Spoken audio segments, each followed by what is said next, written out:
Siz bilasizmi, neurologopedik diagnostika va sensorniy integratsiya diagnostikasi bir-biridan qanchalik farq qiladi? Ko'pchilik ota-onalar shuni farqini tushunishmaydi, lekin bu ikkisi butunlay boshqa tekshiruv. Neurologopedik diagnostika biz quyidagilarni tekshiramiz: motorika, nutq, xotira, diqqat, tushunish, tafakkur, vizual motor ko'nikmalar, ya'ni bolaning miyasi va psixik funksiyalarni qanday ishlayotganini. Sensorniy integratsiya diagnostika.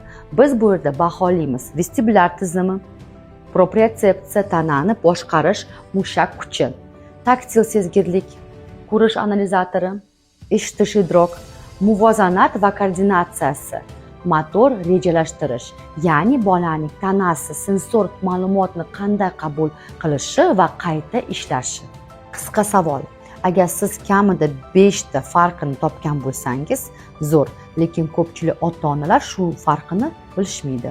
Aytgancha, 2-3 dekabr kuni biz Buxoro shahrida bo'lamiz.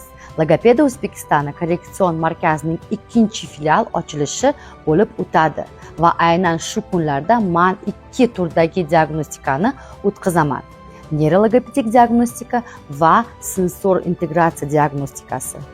Ro'yxatdan o'tmoqchimisiz? Administratorimizga yozing va qaysi diagnostika kerakligini ko'rsating.